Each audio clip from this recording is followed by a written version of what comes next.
Today, it's all about Emax. Let's check out the new Apex.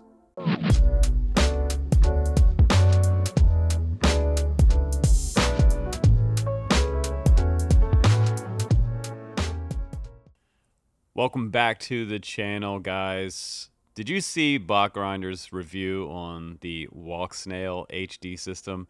I saw it last week and it was pretty comical. He flew the Walksnail system at a bando and yeah, it blacked out, completely blacked out on him.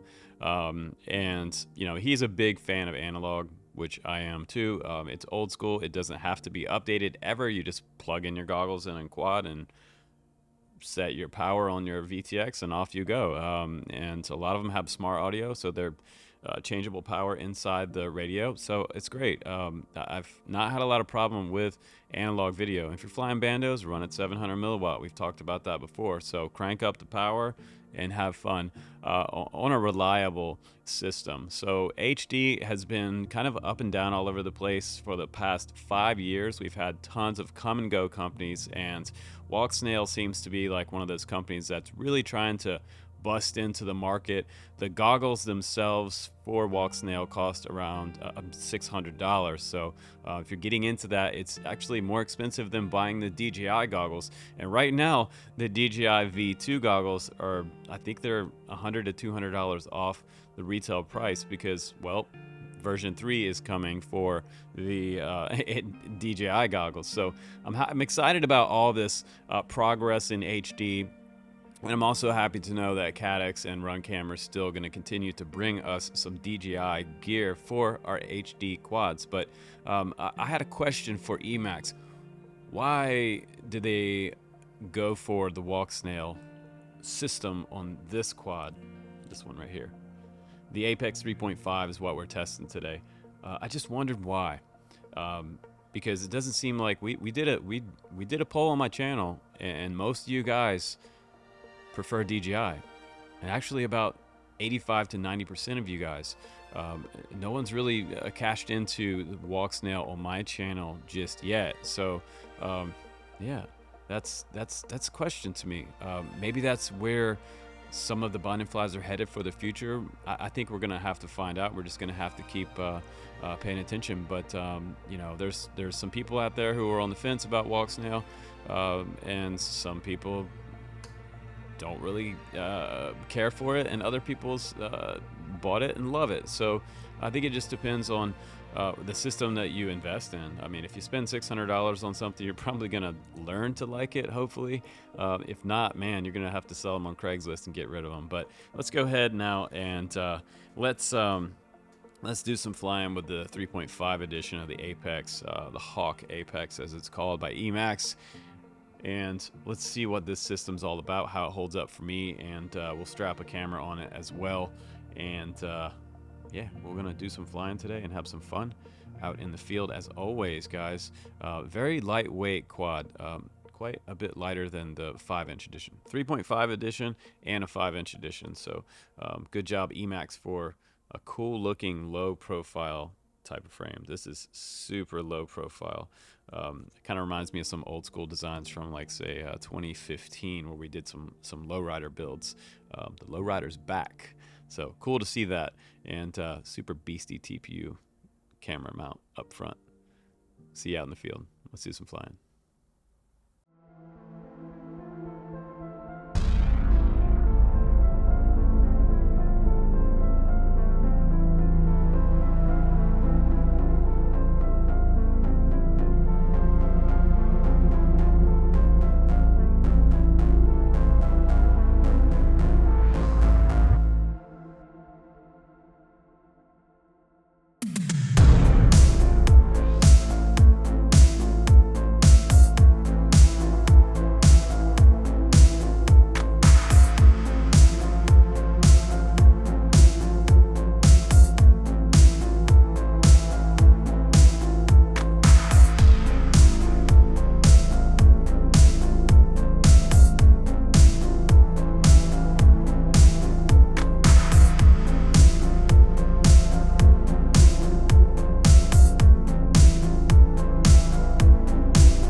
right, guys, welcome back from the flight test.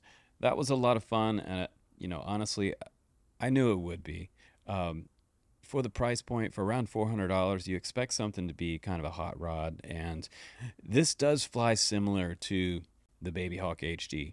If you don't have Walksnail, you already have DJI, or you just want an analog quad, you can get the analog version of this one coming up because it looks like they do have that on the box for 3.5 inch, and the 5 inch models are going to offer some analog options, and it looks like they're going to make a PNP version as well, so you could get it without the receiver, add your TBS Crossfire or your other ELRS brand receiver on there, maybe XM Plus, depending on what you have for your radio.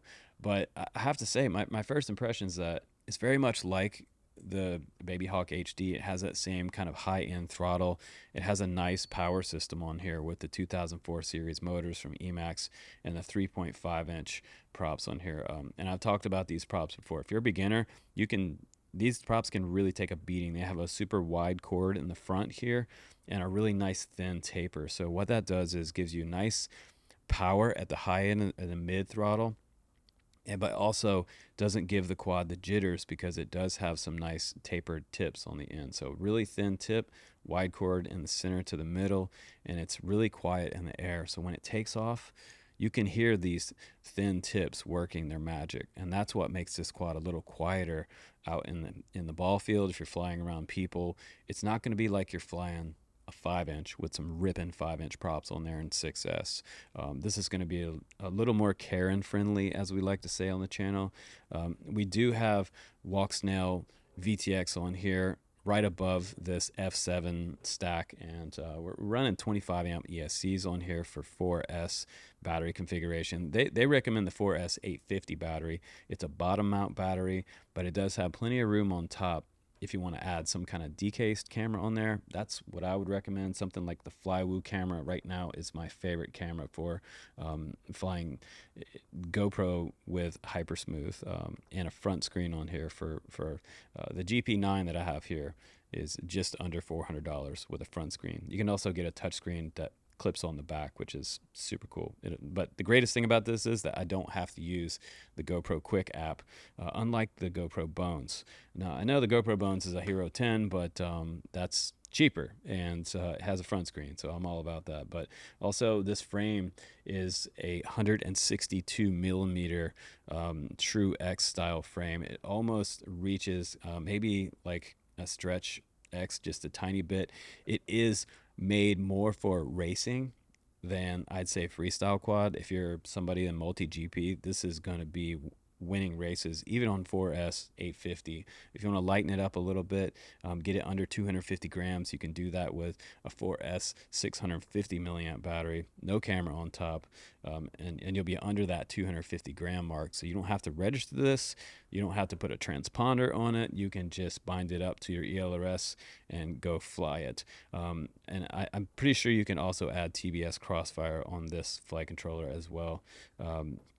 And these are the Eco 2 branded motors. Just show you those a little bit closer there. They look really nice. They have a nice rounded bell on here, and they have some super small print on the other side that I can't read. But the Eco 2s, the thing about the Eco 2s, they first came out, the original Ecos came out because they were kind of a cost-effective budget motor, and people needed some kind of budget motor for 5-inch, so the Eco series motors took off. They also, at the same time, they had some high-end motors that you could get back in the 2205 days, long time ago, maybe 4 years ago now.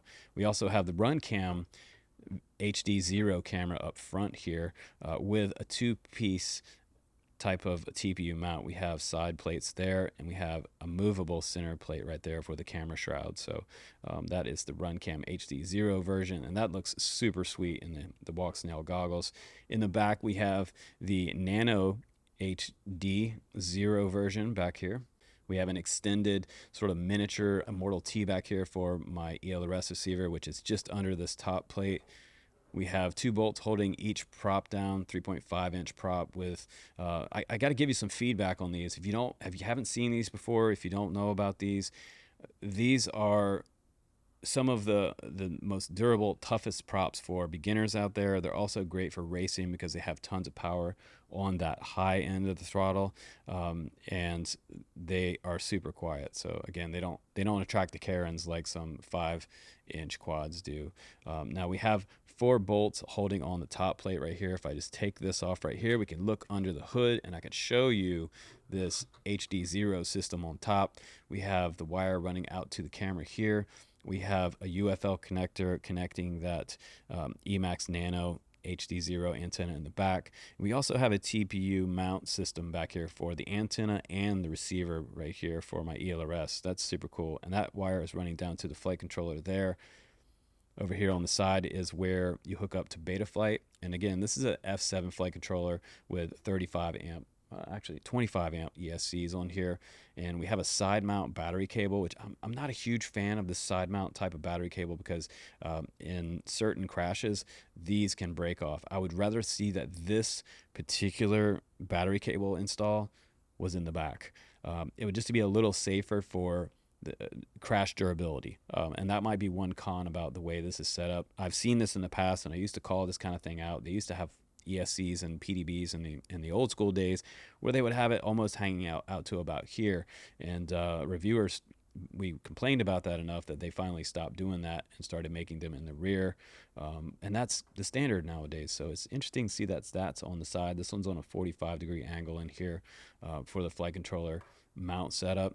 We have a bottom mount battery, and we also have some 3K, it looks like about 3.5 millimeter unibody frame on the bottom here with some really cool printed graphic on here. And this is what sets Emax apart from like GEP RC and some of the other frames out there. Anytime you see a new Emax quad come out, it always looks like they keep their branding in check. So I like that. I can always identify an Emax quad just by the way the frame looks. They always have that red sort of, and that's kind of their logo color. They put that on the quad, and I like that they have printed graphics on the carbon. And we haven't been seeing that a lot lately, so it's nice to see that they brought that back. Even from years ago, they used to do this same style kind of broken graphic print on some of the Hawk quads, some of the Freestyle 5-inch quads they did way back in the day. It might have been 2207 motors on those quads back then. We have an XT30 with a capacitor that has some heat shrink around it, so that's nice to see as well. And they also put a zip tie here on the cable coming off the back, so that's important. If you have a battery come off your quad while you're flying, it ejects. Sometimes that weight of the battery pulling on it as it's disconnecting will rip this off of these 2 tabs right here. So it's good to see that they put a zip tie there. It's a smaller one. I will probably add a second one just to give you guys a tip there, to give it some extra hold just in case it does get ejected off the quad. Crazy stuff happens when you're flying FPV, guys, so you never know. But I like the look of it overall. When it first came out, I was super stoked about it, and I love this sort of low profile design. It's bringing me back to the old school lowrider days. And they used to do this low profile stack thing when AIOs first came around. The trend seemed to be trying to make this as low as they could possibly get it with the top plate. And you can tell that it's a lowrider because the camera is all the way down, almost level with the tops of the bolts on the motor post here. So that's a really low riding camera. And it's just cool to see that kind of trend come back with this. They made it super flat, sleek, and kind of geared toward the race crowd for this quad. If you're racing multi-GP with this quad, you're probably cornering super fast. You've got Walksnail on here, so you can really see the fine details in the gates and far ahead enough to be able to see the next turn at high speed. And that's the greatest thing about HD0. If you're an FPV race guy, the HD0 system is great. Walksnail is great. So I think that also under 250 grams is a big positive for you guys. The tune on here, I would give the tune 2 thumbs up for the tune. It was really smooth and handled really nice, and it was plenty of power on the low end of these big power loops and things like that. So plenty of power to weight ratio. seem to work great for freestyle. So it can freestyle or it can be a race quad. Or if you're a brand new guy and you're going to say your second or third quad, this would be something you pick up as your second or third quad, honestly. This wouldn't be for a good first quad for anybody.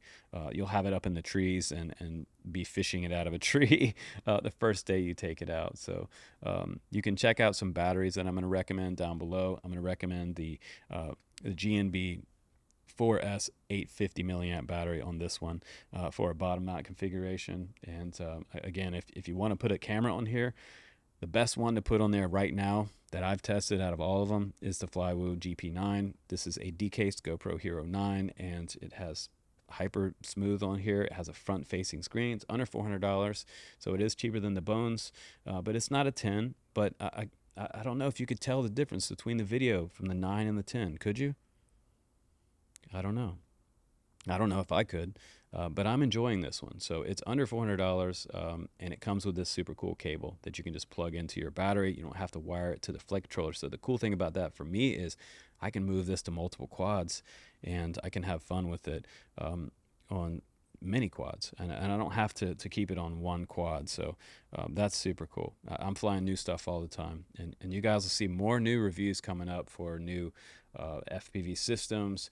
We're going to check out some new goggles coming up. I've got some new really cool power systems coming in, and some solar stuff even. So all kinds of really cool tech on the channel as always, and I'm going to keep the reviews honest and hopefully give you some good information, and maybe you learn something in these videos. But mostly what I want to do here on the channel is have fun, right?